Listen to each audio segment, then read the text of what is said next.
A lo largo de las últimas décadas, China se ha impuesto como una potencia económica y política ineludible en la escena internacional. Gracias a una estrategia de expansión bien afinada, Pekín ha sabido reforzar su influencia en ámbitos clave, tales como el comercio, las infraestructuras, la diplomacia y la tecnología.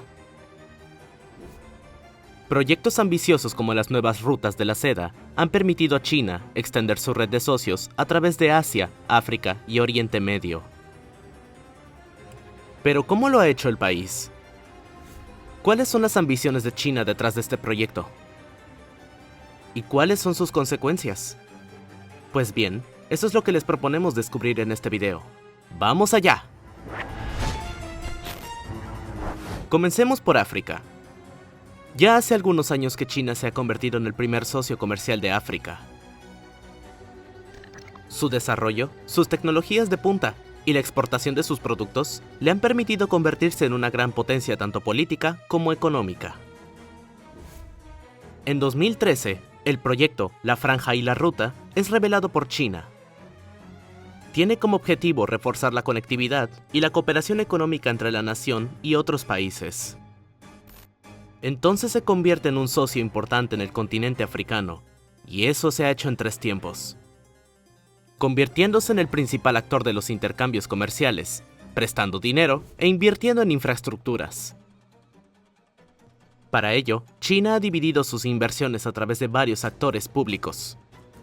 El Banco Chino de Desarrollo y el Exim Bank para los préstamos, la State Grid Corporation of China para las infraestructuras, así como la State Power Investment Corporation y la Houdian Corporation para la producción de electricidad.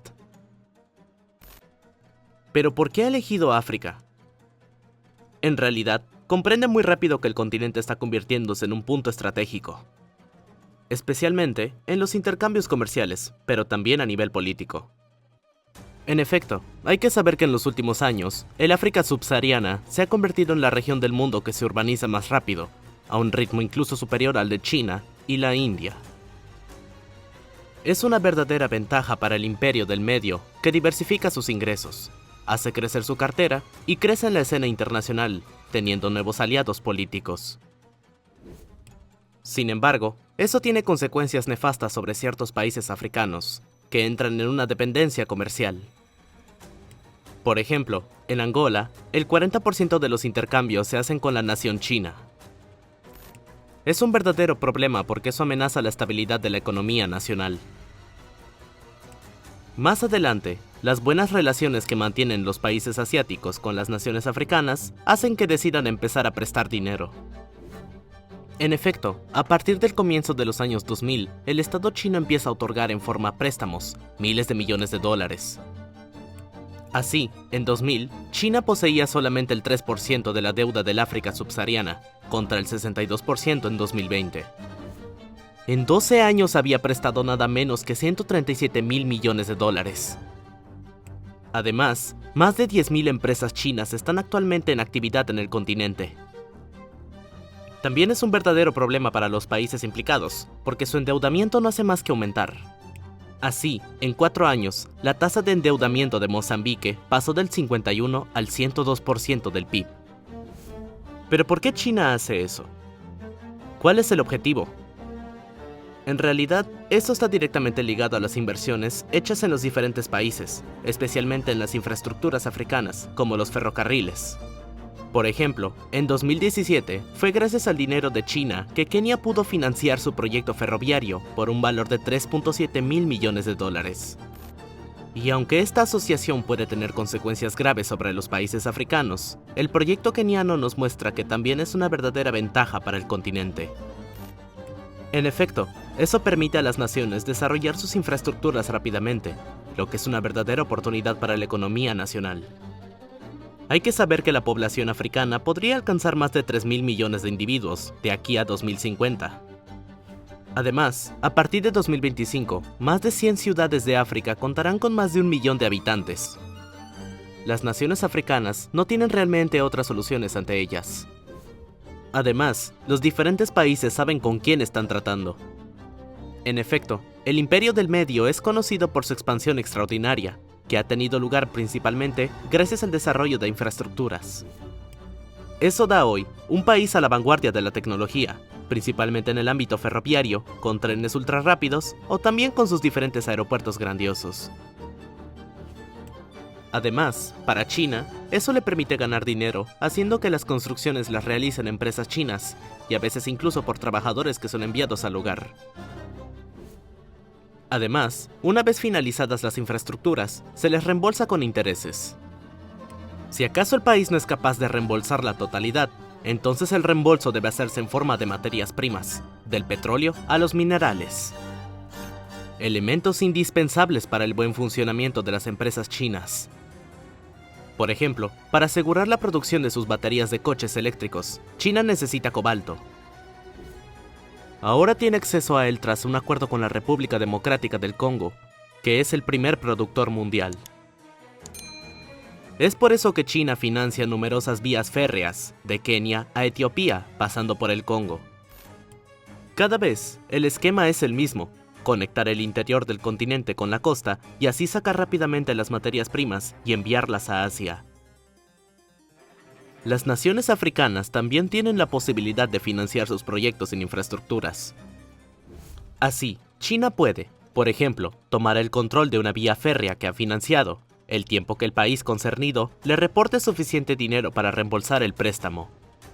Eso puede durar varios años, incluso varias décadas.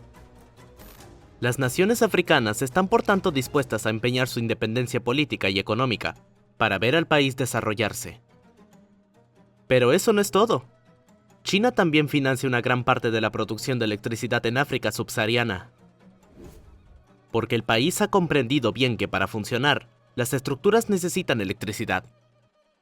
Sin embargo, esta no está presente en todo el continente africano. En efecto, en 2015, más de la mitad de los africanos no tenían acceso a la electricidad. Así, un cuarto de las centrales a carbón en el mundo son hoy construidas o financiadas por empresas chinas. Por ejemplo, en Sudáfrica, la construcción de 2 grandes centrales de carbón, con $4.000 millones prestados por China, fue aprobada en 2016. El país se convirtió entonces en el mayor productor mundial de carbón. Bastante paradójico sabiendo que el Imperio del Medio es también el mayor productor de energía limpia. No obstante, la presencia de China en África no es nueva, incluso data de 1949. En ese momento, el Partido Comunista Chino acaba de llegar al poder. Entonces, no es reconocido por la mayoría de los países africanos que deciden permanecer fieles al antiguo gobierno. Poco a poco, el partido va entonces a usar diferentes estratagemas para tener a las diferentes naciones de su lado. Va en particular a construir numerosas vías férreas, hospitales o incluso universidades para obtener el reconocimiento del partido en el continente africano.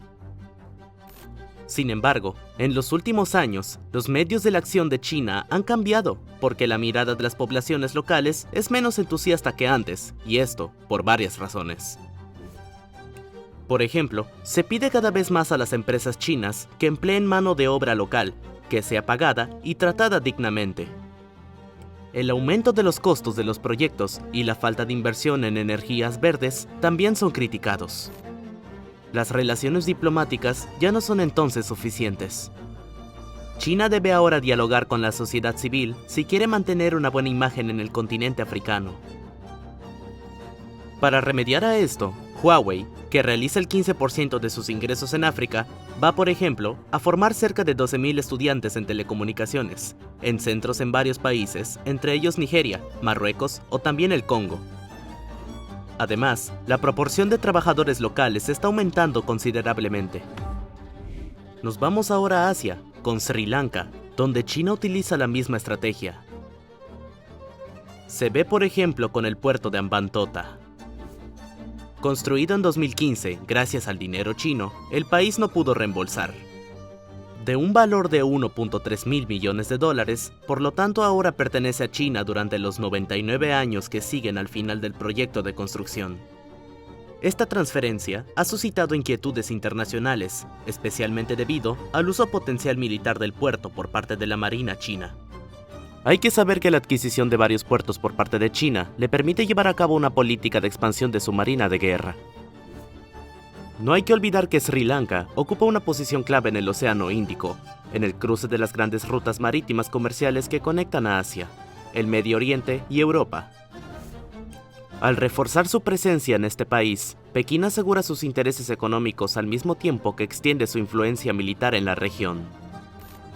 El control del puerto de Hambantota y de otras infraestructuras estratégicas permite a China reforzar su estrategia llamada el Collar de Perlas, destinada a establecer una serie de bases y puntos de anclaje marítimos en el Océano Índico. El objetivo principal de esta estrategia es asegurar la protección de sus suministros energéticos, particularmente de petróleo, que transitan por zonas estratégicas como el Estrecho de Malaca, el Golfo de Bengala y el Mar Arábigo. Las perlas de este collar designan los puestos y bases desarrollados o invertidos por China en países clave de la región, tales como Gwadar, en Pakistán, ubicado cerca del Estrecho de Hormuz. Este puerto es crucial para el comercio energético. Forma parte del corredor económico de China-Pakistán y ofrece a China un acceso directo al Mar Arábigo. También está Chittagong, en Bangladesh, que es un puerto esencial para el comercio regional y refuerza los lazos económicos entre China y Bangladesh. Pero también Kiakpiu, en Birmania, que es un puerto estratégico para China, ya que ofrece un acceso directo al Golfo de Bengala, reduciendo así la dependencia al Estrecho de Malaca. Finalmente, una base militar en Djibouti, situada en el Cuerno de África. Esta base es la primera base militar china en el extranjero. Apoya las operaciones navales y protege los intereses chinos en la región. Es entonces una oportunidad para el país que no pierde absolutamente nada de dinero al final de cuentas, sino que, además, se impone cada vez más en las relaciones internacionales. Así, esta estrategia permite a China no solamente asegurar rutas comerciales esenciales, sino también consolidar su posición geopolítica. Hay que saber que desde los años 2000, China se ha convertido en uno de los principales socios económicos de Sri Lanka. Pekín ha invertido masivamente en las infraestructuras srilankesas, particularmente en las autopistas, los puertos y las zonas económicas especiales. Así, China es hoy uno de los mayores acreedores de Sri Lanka, poseyendo cerca del 10% de su deuda externa. Esta situación alimenta los temores de una estrategia china llamada diplomacia de la trampa de la deuda, donde Pekín financiaría proyectos costosos para luego obtener ventajas geopolíticas en caso de incumplimiento financiero. Además, las inversiones chinas se concentran a menudo en proyectos de infraestructuras, considerados poco rentables o mal adaptados a las necesidades económicas de Sri Lanka, agravando las dificultades financieras del país. La crisis económica que atraviesa Sri Lanka desde 2022 ha acentuado aún más su dependencia con respecto a China. También se puede hablar de Pakistán. Hay que saber que las relaciones entre los dos países figuran entre las asociaciones más estratégicas y duraderas de Asia. Todo comenzó en los años 50, cuando Pakistán fue uno de los primeros países en reconocer la República Popular de China en 1951, poco después de su fundación. En aquella época, los dos países buscaban establecerse en la escena internacional, en un contexto marcado por la Guerra Fría. Su relación toma un giro decisivo en 1962, durante la Guerra Sino-India. Compartiendo una hostilidad hacia India, con quien tienen una frontera terrestre, Pakistán y China se acercaron, reforzando su alianza con un tratado fronterizo en 1963, que disipó sus desacuerdos territoriales. Después, los años 70 marcaron un fortalecimiento de los lazos entre los dos países. En los años 80 y 90, la cooperación sino-pakistaní tomó una dimensión militar y nuclear. China proporcionó armas y jugó un papel clave en el desarrollo del programa nuclear pakistaní, reforzando así las capacidades estratégicas de Islamabad. A partir de los años 2000, las relaciones entre los dos países se orientaron más hacia la economía.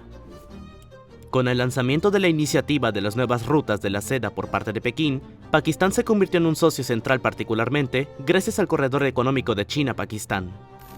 Las nuevas rutas de la seda representan un proyecto ambicioso lanzado por China en 2013.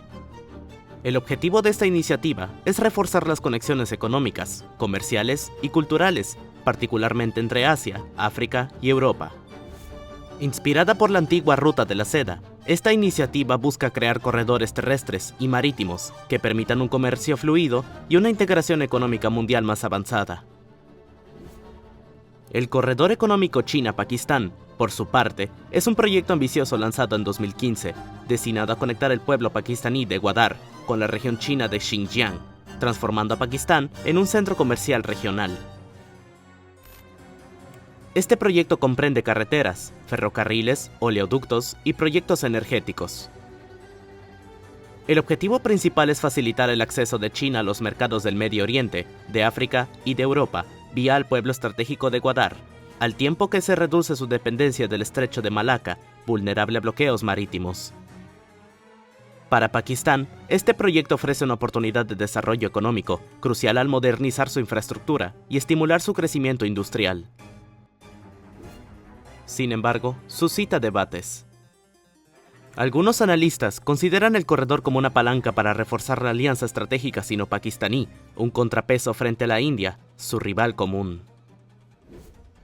Otros lo ven como una manifestación de la dependencia creciente de Pakistán hacia China, sobre todo debido a los préstamos masivos necesarios para financiar sus proyectos. Esta dependencia podría agravar la deuda de Pakistán y comprometer su soberanía económica. En el plano geopolítico, este corredor es también fuente de tensiones, especialmente con la India, que se opone al proyecto porque atraviesa el territorio disputado de Cachemira. Por otra parte, los dos países han continuado colaborando en el plano militar, con proyectos como la fabricación conjunta de los aviones de combate JF-17. Pero la dependencia de Pakistán no es la única tensión de estas relaciones. De hecho, el año 2024 fue tumultuoso. En marzo, un ataque terrorista mató a 5 ciudadanos chinos en el norte de Pakistán, menos de una semana después de otro atentado contra trabajadores chinos en el suroeste del país. En efecto, un kamikaze chocó con su coche cargado de explosivos contra un vehículo que transportaba obreros e ingenieros chinos hacia la presa de Dasu, el mayor proyecto hidroeléctrico de Pakistán. Y el modus operandi fue cuidadosamente estudiado, porque tras la explosión, el vehículo atacado cayó en un barranco y se incendió, sin dejar ninguna posibilidad a sus ocupantes. Las autoridades pakistaníes no enunciaron ninguna hipótesis respecto al origen del atentado, que no fue públicamente reivindicado. Sin embargo, los medios sospechan del responsable. De hecho, el atentado tuvo lugar en Shangla, un distrito de la provincia de Khyber Pakhtunkhwa, fronteriza con Afganistán, en el norte del país y donde los grupos talibanes pakistaníes multiplican los ataques en los últimos años. Esto preocupa a China, porque este atentado ocurre menos de una semana después de un ataque con armas de fuego que ya había apuntado a un convoy que transportaba ciudadanos chinos fuera del puerto de Gwadar, situado en el suroeste de la provincia de Baluchistán, en el extremo opuesto de Pakistán. Las fuerzas de seguridad pakistaníes respondieron inmediatamente, matando a 8 militantes del Ejército de Liberación de Baluchistán, un grupo separatista que, a priori, no tiene absolutamente ningún vínculo con los talibanes activos en la provincia del segundo atentado. El Ejército de Liberación de Baluchistán, alias ALB, se funda a principios de los años 2000. La ALB reivindica más autonomía, incluso la independencia completa de Baluchistán. El grupo lleva a cabo ataques contra las fuerzas de seguridad pakistaníes y contra las infraestructuras para protestar contra la que consideran como la explotación de sus recursos naturales por el gobierno central y por las empresas extranjeras. La ALB es considerada como una organización terrorista por el gobierno pakistaní debido a la violencia de sus acciones. El conflicto en la región está alimentado por sentimientos de desigualdad económica y política, así como la represión violenta del gobierno. Así, la ALB ha atacado regularmente a ciudadanos chinos, afirmando que los habitantes de la etnia baluchí no reciben su parte justa de las riquezas extraídas por los inversores extranjeros. Tras el ataque, Pekín se limitó a repetir las posiciones del gobierno, según las cuales China continuará apoyando el desarrollo económico y social de Pakistán y la mejora de las condiciones de vida de su población. Porque en ambos accidentes es evidentemente el corredor económico China-Pakistán el que está en la mira. Luego, en octubre de 2024, 2 chinos son asesinados en un atentado cerca del aeropuerto de Karachi. Esta vez, el atentado es reivindicado por el Ejército de Liberación de Baluchistán, que afirmó haber apuntado a un convoy de alto nivel de ingenieros e inversores chinos. No hay que olvidar que esta provincia es rica en hidrocarburos y minerales, pero su población se queja de estar marginada y privada de sus recursos naturales. Los dos ciudadanos chinos trabajaban en el proyecto de la central nuclear de Port Qasim, un programa financiado por Pekín. La embajada de China exhortó a las autoridades pakistaníes a llevar a cabo una investigación exhaustiva sobre los ataques y a castigar severamente a los asesinos. Exige, por otra parte, que se tomen medidas para asegurar plenamente la seguridad de los ciudadanos, de las instituciones y de los proyectos chinos. El grupo armado había reivindicado en agosto una serie de atentados coordinados que causaron una 50 de muertos. También se puede hablar de Rusia. Frente a las tensiones crecientes con los Estados Unidos y sus aliados, Moscú y Pekín han multiplicado las acciones comunes para contrarrestar la influencia occidental. En la escena internacional, Rusia apoya regularmente las posiciones chinas en instituciones como la ONU, donde los dos países utilizan a menudo su derecho de veto para bloquear resoluciones percibidas como favorables a los intereses occidentales. En retorno, China aporta su apoyo a Rusia en los conflictos geopolíticos mayores, especialmente respecto a Crimea y a la guerra en Ucrania. Esta solidaridad refuerza la posición de China en Asia y en el Pacífico, al permitirle concentrarse en sus ambiciones regionales sin temer un aislamiento diplomático. Rusia, rica en recursos energéticos, suministra a China una gran parte de su gas y de su petróleo, elementos esenciales al crecimiento económico chino. Esta asociación energética refuerza la seguridad energética de Pekín, al tiempo que permite a Rusia diversificar sus exportaciones, particularmente desde las sanciones occidentales ligadas a la guerra en Ucrania. Proyectos mayores como el gasoducto Power of Siberia han permitido a China asegurar un abastecimiento energético estable, reforzando así su capacidad para desarrollar su industria y extender su influencia económica en Asia y más allá. Además, Rusia suministra a China equipos militares avanzados, tales como el sistema de defensa antiaéreos como el S-400, así como aviones de caza sofisticados como los Su-35. Estas ventas han permitido a Pekín modernizar su ejército y aumentar su potencia militar, especialmente en el mar de China Meridional, donde las tensiones son crecientes. Los dos países multiplican igualmente los ejércitos militares conjuntos en zonas estratégicas, demostrando su voluntad de afirmar su potencia frente a los Estados Unidos y a sus aliados. Esta cooperación refuerza también la capacidad de China para extender su influencia en Asia Central, una región históricamente cercana a Moscú. Pero esta amistad se ve igualmente fuera de China y de Rusia. En efecto, se ve también en el Ártico.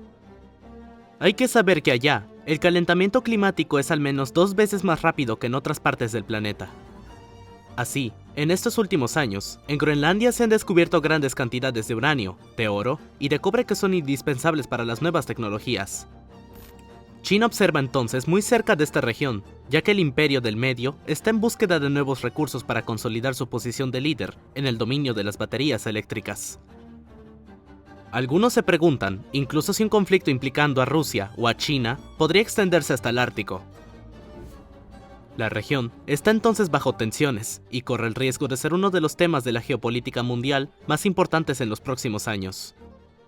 Por lo demás, lo que preocupa realmente a los Estados Unidos en la presencia rusa en el Ártico es que esta última utiliza la región para reforzar sus lazos con Pekín. Así, ejercicios conjuntos entre los dos países son puntualmente organizados. Durante uno de ellos, una escuadra china y rusa bordeó las aguas americanas frente a las Aleutianas, no muy lejos de la isla Kodiak. A causa de las rivalidades crecientes entre Washington, Pekín y Moscú, la preparación a un potencial conflicto a nivel de polo preocupa a mucha gente. En el marco de las nuevas rutas de la seda, China multiplica las inversiones en el Medio Oriente. Ella financia puertos, zonas industriales, ferrocarriles y tecnologías de punta en países como Egipto, los Emiratos, Arabia Saudita e Irán. Por ejemplo, en Egipto, China ha financiado el desarrollo de la nueva capital administrativa egipcia, situada a este del Cairo. Este proyecto comprende rascacielos, entre ellos la emblemática Iconic Tower, la más alta de África, construida por las empresas chinas. Las inversiones se extienden también al desarrollo de la zona económica del Canal de Suez, un centro comercial e industrial estratégico para el comercio mundial. En los Emiratos Árabes Unidos, China colabora con el país para modernizar el puerto de Khalifa, en Abu Dhabi, un punto central en la ruta de la seda marítima. Los dos países han desarrollado igualmente asociaciones en sectores de alta tecnología, especialmente la inteligencia artificial y las energías renovables. Por parte de Arabia Saudita, las relaciones con Pekín se han reforzado con acuerdos de inversión en megaproyectos tales como NEOM, una ciudad futurista, integrando tecnologías innovadoras y energías verdes. Pekín juega igualmente un rol clave en la diversificación económica saudita, especialmente mediante inversiones en refinerías y proyectos petroquímicos. Finalmente, en Irán, China ha firmado un acuerdo estratégico de 25 años, incluyendo inversiones en las infraestructuras como los ferrocarriles y los puertos, así como en el sector energético. El proyecto de ferrocarril entre Teherán y Mashhad ilustra perfectamente esta cooperación, ofreciendo una mejor conectividad en el interior del país y con sus vecinos. El Medio Oriente es también un muy buen ejemplo del plan diplomático del país, donde China apuesta por una posición de neutralidad estratégica. A diferencia de Estados Unidos, que es percibido como un actor comprometido en alianzas rígidas y en conflictos, Pekín mantiene buenas relaciones con estados rivales como Arabia Saudita e Irán, o también Turquía y Egipto.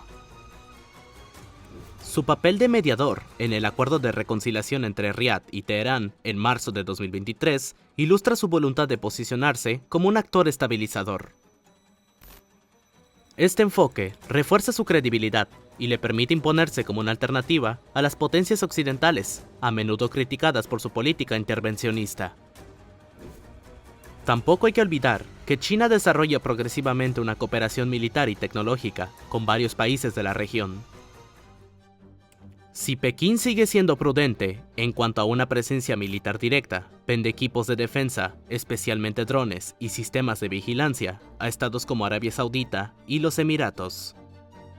Por ejemplo, China se ha convertido en un actor mayor en la exportación de drones militares, especialmente los modelos Winglong y CH-4. Estos drones, comparables a sus equivalentes estadounidenses como el Predator, han sido vendidos a Arabia Saudita y a los Emiratos Árabes Unidos para operaciones de vigilancia y ataques aéreos. Los dos países también han adquirido sistemas de vigilancia chinos, equipados con tecnologías de inteligencia artificial, utilizados con fines de seguridad nacional y a veces para vigilar a los disidentes políticos. Finalmente, Arabia Saudita ha firmado acuerdos con empresas chinas para establecer fábricas de fabricación de drones en su territorio, reforzando su capacidad local y reduciendo su dependencia de las importaciones. Ella colabora también con Irán en materia de ciberseguridad e inteligencia artificial, al tiempo que desarrolla asociaciones en la investigación espacial con potencias como los Emiratos Árabes Unidos. Por ejemplo, China e Irán trabajan juntos para desarrollar tecnologías avanzadas de su ciberseguridad, en el marco de su acuerdo de asociación estratégica de 25 años. Esto incluye el intercambio de tecnologías relacionadas con el control de la información, a menudo utilizadas en contextos de vigilancia y gestión de redes nacionales. La inteligencia artificial es también un ámbito clave, con esfuerzos conjuntos para crear aplicaciones en la seguridad nacional y las infraestructuras digitales. China coopera también con los Emiratos en el ámbito espacial.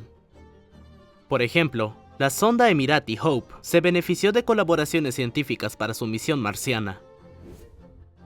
Pekín y Abu Dhabi también han discutido proyectos conjuntos en la exploración lunar, así como del intercambio de datos y tecnologías para los satélites de observación de la Tierra. Es por tanto claro que la influencia creciente de China redibuja los equilibrios mundiales. Al invertir masivamente en el extranjero y reforzar sus asociaciones estratégicas, Pekín se impone como un actor clave en la construcción del orden internacional del siglo XXI. Sin embargo, esta expansión plantea numerosas interrogantes en cuanto a sus intenciones reales y a las consecuencias económicas y políticas para los países socios. Así, entre oportunidades y desafíos, la presencia china continúa dando forma a un nuevo equilibrio de poder mundial.